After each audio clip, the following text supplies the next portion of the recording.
Hello, it's your girl Ari, also known as Nadia Sabe, and I'm coming like a little bit earlier actually, because this is going to be a pre-recorded interview with Kai Akili, who is this month's submission highlight.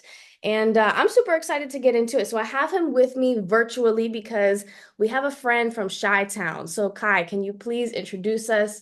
Let us Yeah, know who you are, what you do. I'm Kai Akili, an artist from Chicago. Dabble in hip hop, primarily neo soul kind of vibes in that pocket. Um, and yeah, I'm excited to be here. I'm excited to expand my reach a little bit and see how y'all getting down over here. I love it. So let's bring it back. Talk to me about how you originally started making music and then the transition to actually releasing. Because I know a lot of us, we are making it before we are a brand, you know? Yeah, um, I didn't start actually making music and recording it until about, at this point it's almost been about 10 years, but prior to that I just found a love for piano. I played a little bit in high school, took a few classes, and then kind of just learned a little bit from there.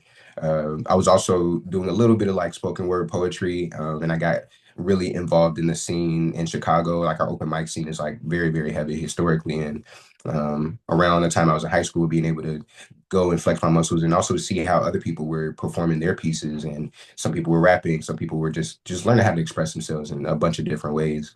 um, that got me started at least wanting to do it myself. By the time I went to school out in New Orleans, at Dillard University, and around there, I wasn't rapping just yet. I was still playing piano, so I went down there to learn like jazz theory and kind of get into it a little bit more there. But I was surrounded by a bunch of other artists who were had the same hunger that I had, and we joined together, started a group.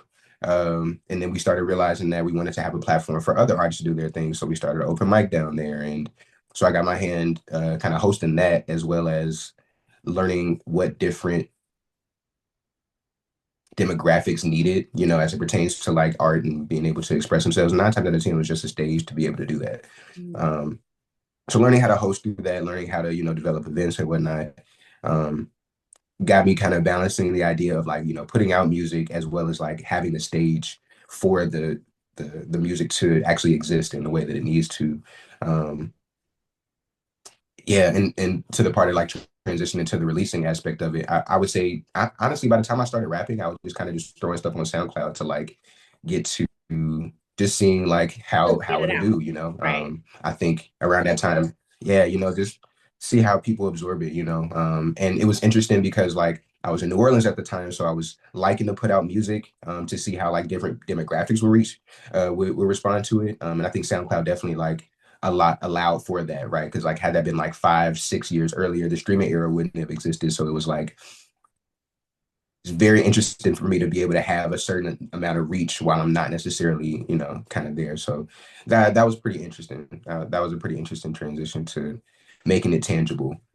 Right. And that's really interesting because I feel like we find a lot of artists, if they do get into the event and the community building side, it's usually after they've had some type of buzz. So Yeah. I want to know what that experience has been like for you in terms of building community. How has that helped you as an artist, like doing that for your brand? Yeah. I would say it's made me very intentional about like the art that I make, about the art that I recognize that like people need. And sometimes, most times, that doesn't just come from me. That comes from the people that are part of the communities, right? Like, I didn't go to New Orleans and try to like make anything that was not already there. I just wanted to give a stage to highlight what already was. And that came about in so many different ways because my school in particular was a super big melting pot. We had people from California, we had people from obviously New Orleans, but like people from the South, like Texas and other spaces like that. So being able to have, I guess, a solid middle ground or a solid space for all these arts to be shown um, was just, yeah, just very inspiring. Just very interesting to see. Do you feel like either any of that Louisiana or any of those different sounds shaped into what you make now? I would say to some degree, like kind of yes and no. I I will say that like because I feel like I take a little bit of more of like how each culture moves and put that into my work, right? Or put that into my work ethic, right? So like Right. Chicago is just very like hustle and bustle, right? So being able to have that feeling of just hunger and drive and wanting to be able to showcase myself in that way. New Orleans is a little bit slower because it's in the South, but it still has that hustle for sure. But that idea of being able to chill and slow down and being able to have um, I guess that element of relatability when it comes to that is something that I feel was definitely able to make me, I guess, kind of balance out in terms of my approach to music, if anything. Um, so yeah, I feel like I've definitely taken a little bit from like the people who or the environments that I've kind of been Right. around for it. That's dope. So like you were able to absorb the game and not necessarily the sound that was Yeah. around you. So that's really Yeah. cool. That's really cool. So I want to talk to you about off the grid because when I was, doing my little research on you, I see that at that point you take it's a 3-year break, right? What was the Yeah. decision for that? Talk to us about that. Um, so leading up to Off the Grid, actually that was a project that I started with a friend of mine, the producer on the project, Malik Ishmael. Um, and we were working on it for years in between me coming home or me being at school, to me coming home about like 2018. And that was a very interesting transition because a lot of stuff was happening. Like the project itself was meant to like show how I left the grid of like Chicago. Chicago is literally built on like a grid system. So like our navigation, right? Mhm. Is kind of that way. And so it's kind of like a play on words saying that I'm leaving Chicago to like, literally go off the grid. But it was also obviously the literal context of off the grid saying that like I need to like kind of unplug and figure out what I want for myself. And it's a very short project, but I think during that time, a lot was happening in the process of the project. The project itself, honestly, was going to be around like 10 tracks or so, but we shaved it down to 4, just to be able to be more intentional about it. And some stuff happened along the process of it, primarily COVID, right? Kind of coming in and putting a halt to everything. And we kind of just had to pivot from there, figure out how we wanted to put it out. And by the time it came out, more stuff was happening like 2021, like collectively within like my circle, we dealt with a lot of loss. Mhm. And I guess that kind of just put the hold on a lot of different production, just trying to recenter and figure out exactly what I wanted to do. Um, Primarily, the organization that I started in college transformed into what it is now during that time. So I guess during that time, we had to take some definite, I guess,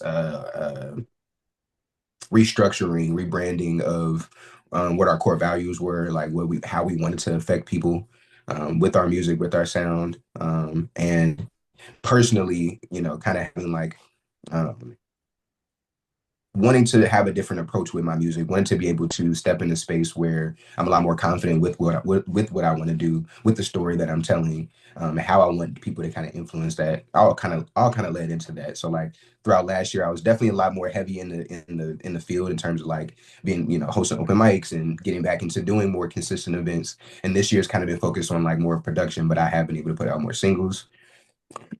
Excuse me, being able to put out more singles, being able to put out more music to kind of gain that traction, as I mentioned, like in other arenas and other areas that I'm not able to do events in immediately.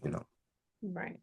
Was there a specific moment or experience that let you know, okay, I'm ready to start releasing again and I'm ready to get back into this?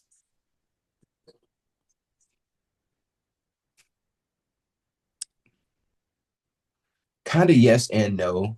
I think, as I mentioned, like last year, I was very heavily like I did a lot of performances. I did my first festival performance last year. I was in people's face a lot more, and I think that I was recognizing that a lot of the music that I was performing was not so much like outdated, but it just didn't represent exactly who I was at this moment. Mm, And I wanted to be able to do more. So like all the meanwhile, while I'm doing shows and whatnot, I'm plotting on like what my next project to be, what I want my next sound to look like, how do I want to evolve this a little bit more so I can be comfortable, a little bit more comfortable as a performer.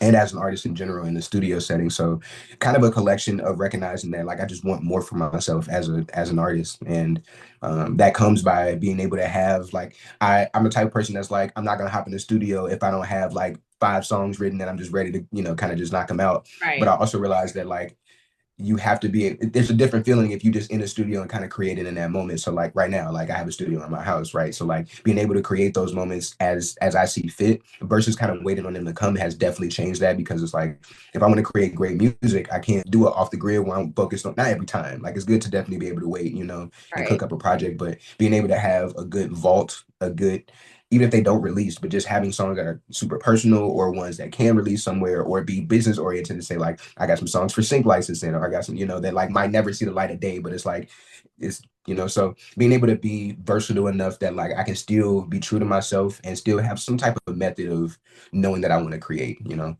I love it. I love it. I feel like you have a really, really good outlook on this game for sure. So I want to talk to you. I want to pivot a little bit and talk about Parallel because that is the song that brought us to this moment. Um, Absolutely. so what is the specific inspiration behind it? Talk to us about the meaning. Yeah. Um, Honestly, Parallel is more of a focus for me on the song structure than it is anything in kind of lyrical context.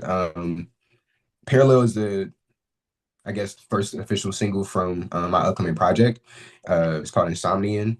And in terms of the track listing, it's actually very kind of strategically placed because it's kind of in the middle. So it's the parallel between kind of Mm, the two halves of the project. Um, and you kind of hear that in the song structure where the first half is very like, focused like on the heavy instrumentation of like the studio production. And then the second half of it is kind of switches into the smoother half of it where it kind of feels like a live feel. I want to be able to showcase that in the project, and you can kind of see that. So, like I said, the meaning more of anything is less on the lyrical context. It's really just more of like a lyrical flex that I'm kind of just real braggadocious, especially in the second half, saying that like I'm the hardest artist people have seen to date, and just kind of just getting into the raps of it, but also just being able to show a blend of my two sides more than anything. right. I love Yeah. it. Is there any collaborators that you worked on this song? Yeah. It's all me on vocals, but Right. production of this song and my project upcoming is my homie Sight, who formerly went by Tano Daytona, producer, engineer, musician. He does the production on all the tracks. Is only about 7 tracks, but he does production on all of those, and including Parallel. Um, but I want to say that's for the time being, that's the only one that is specifically on this song. Awesome. I love it. Is that someone that you see, do you guys have a kind of like a duo relationship when it comes to like artist engineer, artist producer kind of thing? Yeah. Talk to us about that relationship and how that helps you in your creative process or, what role it Mhm. plays. Yeah, I think it's super important. I think during the time that me and Sai have been like working together, he's actually working to become my DJ, to kind of work in that aspect of us being able to control the crowd and control the stage a little bit better, as well as doing it in the studio setting. Um, it's been interesting for as an engineer him to kind of learn my voice and know that like when I'm about to hop on the mic, like how I approach it. If I'm approaching it like with a high tone, then he knows how to kind of work it in there. And a lot of times the production kind of goes fluently because he knows my voice. He knows like registers I can go to. So us being able to kind of work in there has been a thing too. And it's like it's kind of an iron sharpens iron thing, because like where uh he might be super technical on like how to put it together. I'm kind of bringing the music theory element to it. So like we kind of balance each other out in terms of how to be able to create something that sounds cohesive with a good run, with a good, chord structure, that gives movement in a way that makes the most sense. And I think that over time, it's just definitely something that's developed in a very functional way. I love it. So, can we expect any visuals for this song, or are we gonna have to wait until like the album is out for anything like that? Um, yes to both. I think Got you. um, I am definitely working on like I said, it's gonna drop at the top of the year. Towards the end of January is what we're shooting for. Um, and in between now and then, we'll definitely be dropping off little hints and other like little trailers and stuff to allude to the project in and of itself. But really, what I want to do with this project is showcase my ability to tell a story. I mentioned my music side, but I'm also a visual artist. Like, I actually got started in darkroom photography before kind of anything else. So like having a love for visuals, having a love for being able to tell stories through different mediums is what I want to be able to do with not just this project, but this whole kind of story arc that I'm invoking as of now. So with this, yeah, the visuals are going to be super super important. Outside of just this song, right? Like I do have a couple things in the works for that. Actually, something that we just got done doing today is actually where I'm coming from. So something for this song and a couple others on the project as well. We're definitely looking to build out and do a little bit more with. I love it. I love how multifaceted you are. I think we're in an age like that where a lot of artists are a content creator and an engineer and a producer. But I think it's interesting because you take it in a little bit of a different route with having your organization and then the darkroom photography and all of those different spheres. I think it's so cool. And I'm excited to continue seeing your journey, bro. So let the listeners Thanks. know as we close everything out, any, last words you want to let them know, where they can find you, all of that good stuff. Yeah, all of our stuff is you can actually find not only me but my entire creative agency called Forever Noir. Um, at Forever Noir, we have our full website that kind of lists all of the things that we have upcoming. That can be events or releases that we have going on. We also provide like marketing services for people. So if y'all looking to do whatever you want to do for your brand and tell your story a little bit more intentionally, definitely hit us up. Outside of that, Insomnian is dropping, like I said, the top of 2025. Just stay on the lookout for that. I'm going to be taking some time to kind of work on all the new media and stuff that's going to be coming with that. So yeah, go stream Parallel. Period. I love it. Once again, it's your girl Ari, also known as Nadia Sabe. This was Dare to Defy Radio, and I will see you next month.